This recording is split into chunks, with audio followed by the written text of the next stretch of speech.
အဲ့ကြောက်လေအမတနည်းနဲ့တနည်းကန်ရတဲ့မှာအကျိုးပေးရဘယ်လိုလဲမသိဘူး rotate လေကျွန်တော်မနှစ်ကကြောက်တော့ဟာတာတောက်လျှောက်ပဲလေဒီနှစ်ထဲကြောက်တော့ကျွန်တော်စိတ်ခံစားချက်ကလည်းအရင်လိုတိတ်မပြောဘူးတဲ့မှာအဲ့လိုကျွန်တော်မှလည်းမိသားစုကိစ္စနဲ့ personal ဘိုင်းဆိုင်ရာမှာနည်းနည်းစိတ်ညစ်စရာလေးရှိနေတယ်အချိန်ခိုက်တဲ့ကိုလောကကြီးကတိနေတယ်အခုရိုက်လာတဲ့ကားတွေအကုန်လုံးတောကကားတွေပဲဆိုတော့လေ drama ကားပဲဖြစ်နေတဲ့ခါကျတော့အခုဒီနှစ်ထဲမှာရိုက်တဲ့ကားလေးတွေကလည်းကျွန်တော်စိတ်ခံစားချက်နဲ့တိုက်ဆိုင်တယ်ဆိုတော့ဒီနှစ်ထဲမှာတော့ drama ပဲရိုက်တာများပဲနောက်နှစ်ထဲကျမှပဲဟာတာလေးပြန်ရိုက်မှာဟုတ်အဲ့စိန်ကျော်တဲ့ရုပ်ကလည်းလူတွေတော်တော်သဘောကျကြနော်ချစ်ကြတယ်စိန်ကျော်ရုပ်တွေဒီရုပ်ပဲ lollipop ဆောက်ထားတဲ့ရုပ်လေး lollipop ဆောက်တာโอเคအဲ့ဆိုဘယ်လိုပြောလဲ lollipop အဲ့ဒါဟိုတခါကြောက်လေဟိုဟာတာကားလေးမှာ plus item လေးတွေဘယ်လိုလုပ်မလဲပေါ့နော်ကို character နဲ့ like ဖက်တဲ့အသုံးဆောင်ပစ္စည်းလေးတွေရှောက်လုပ်တာပါပြီးတော့ lollipop လည်းကျွန်တော်စုပ်နေကြတယ်ဖြစ်တော့လေအပြည့် lollipop မှာလည်းအဲ့လိုမျိုးစုပ်နေကြဆိုဟိုကျွန်တော်ကားထဲမှာလည်းအဲ့လိုမျိုးကပနေကြဆိုတော့ထွေတူဝယ်စရာမလိုတော့လေခါလေဒီ character နဲ့လည်း plus ဖြစ်မယ်လို့ထင်လို့လုပ်လိုက်တာပါဟိုလေဗာလေအဲ့ဒီမှာဆိုလို့ရှိရင်ပတ်စံမတ်တဲ့ကောင်လေးပေါ့နော်သူလှုပ်ထားတဲ့ပုံစံလေးပတ်စံကျွန်တော်တယောက်တည်းမှတ်တာမဟုတ်အိတ်ကစိန်ကျော်ကလွယ်အကုန်မှတ်တာစိန်ကျော်တယောက်ပဲကိုစိန်ကျော်တယောက်ပဲမမှတ်တာပေါ့နော်အခုလည်းဒီကားလေးကရုံတင်နေတယ်ဒီနေ့နဲ့ဆိုရင်ဒါ3ရက်မြောက်တနင်္ဂနွေနေ့ဆိုတောက်ကြနေရလဲပြည့်တက်လေးကြီးကြတယ်စနေနေ့ကလည်းရုံပြည့်ရလို့ကြားတယ်ဒီနေ့လည်းအားပေးပါအောင်လို့ကျွန်တော်စိန်ကျော်စိန်ကျော်စိတ်မကွန်တဲ့ကားလေးကိုအားပေးဖို့တော့ဖိတ်ခေါ်ပါတယ်တခါတည်းအငုံလာနေနဲ့တခါပြပြလိုက်တယ်ဒီနေ့ကတော့နော်ရှင်ဝလာရဲ့ drama နှစ်ပေါ့ဟုတ်အဲ့လိုတော့အဲ့ drama ကြီးပဲရရဲဆိုတော့ drama နှစ်ပေါ့နော်အမှန်နော်ဟုတ်ကဲ့ခုနဇက်ကလေးတွေကလည်းကိုစိုက်တဲ့ဒါနဲ့ရင်ဘက်စီအမြဲတမ်းထပ်တူဖြစ်တယ်ဆိုတော့ပြိတ္တရင်ဘက်နဲ့ထပ်တူကြဖို့တော့ဘယ်လိုလေးကိုခေါ်ခဲ့လဲအဓိကတော့အဲ့လို character တိုင်းတော့ကျွန်တော်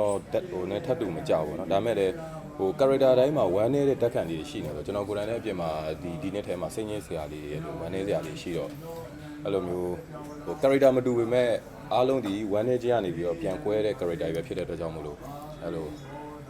ရန်ဝမ်းနေတာပါလေလို့ဟုတ်ကဲ့ရှင်အင်းကြီးရောင်းလေးမျိုးသူများနဲ့မတူတဲ့ဟာလေးတွေ့တယ်။ဒါလေးကအဲ့လိုပန်းရောင်ဆိုတော့များရှောင်ရတယ်။ဘလူးရောင်ကြိုက်တော့ကျွန်တော်လည်းယောက်ျားပါပဲအမဟောရှောင်ကြမဟုတ်အမကျွန်တော်တို့ကြောက်ရတယ်ဒီဇက်ကားတွေကဟိုဒီကြော်ပွဲပေးတာအရင်များတယ်လေအရင်များတဲ့ပုံမှာကျွန်တော်တို့ကတစ်ခါလာလဲအဖြူတစ်ခါလာလဲအမဲတိုက်ပုံဖြူတိုက်ပုံတီရှပ်ဖြူရှက်အင်းကြီးဖြူရှက်အင်းကြီးအမဲပဲပတ်ဝတ်နေတဲ့ခါကျတော့ကျွန်တော်လည်းဒီအင်ဂျင်နဲ့ပဲ interview ဆိုလို့ကြော်ပွဲလာပြီဆိုရင်မီဒီယာတွေအပြည့်ရှိပြီလေကျွန်တော် interview ဖြေရပြီအဲ့တော့ပုံစံမတူတဲ့ဟာတွေဖြေခြင်းပုံစံမတူဖို့အတွက်ကလည်းအင်ဂျင်မတူမှာပဲရတော့မှာဆိုတော့အဲ့လိုမျိုးလေးစဉ်းစားတာပါပန်းရောင်ဝလို့တမျိုးမထင်နဲ့ကျွန်တော်ယောက်ျားမာနော်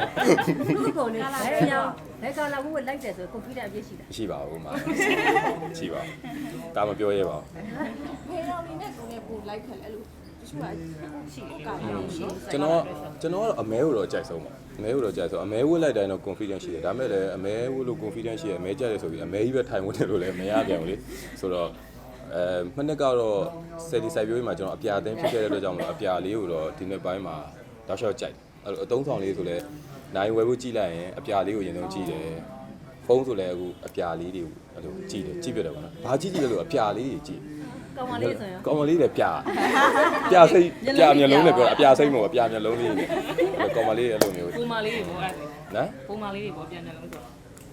ဟုတ်လားဟုတ်လားတမသိမဟုတ်လို့မေးကိုကျွန်တော် live မမေးလို့ချောပါတယ်အဲ့ကြောင့်မလို့အမေးတစ်ခုအဖြေတစ်ခုဖြစ်မှာဆိုတော့တချို့ဟာတွေက skip ဘုန်းတော်ပြောရနော်ဟုတ်အဲ့ဒါဆိုကိုရီးယားလည်းရပါတယ်အဲ့တလုံးနှလုံးဒါအလုံးစကားလေးဖတ်လာအပ်ပြီဟုတ်နော်အဲ့ကျွန်တော်တို့ဒီအငုံစကားလေးကပေါင်မဲ့တရုပ်ဆောင်တွေအားလုံးမှာအငုံကိုစီပေါ့နော်အငုံစိတ်တွေရှိကြတယ်အဲ့လိုအငုံစိတ်တွေနဲ့ရိုက်ကြမဲ့ကားလည်းဖြစ်တယ်စကားနာမည်လည်းအငုံဖြစ်တယ်ပြီးတော့စကားနာမည်လေးကလည်းထူးဆန်းတယ်လို့ character လေးကလည်းထူးဆန်းတယ်ပြီးတော့ကျွန်တော်တို့ပါဝင်မဲ့ဒီတရုပ်ဆောင်တွေကလည်းကျွန်တော်တို့ဒီညီကိုမောင်နှမတွေနဲ့ကျွန်တော်စုံကူတဲ့တရုပ်ဆောင်တွေဖြစ်တဲ့အတွက်ကြောင့်မလို့ပရိသတ်အမြင်ဆက်မဲ့ကားလေးပါဒီကားလေးကိုလည်းကျွန်တော်အများကြီးကြိုးစားပါမယ်ခင်ဗျာ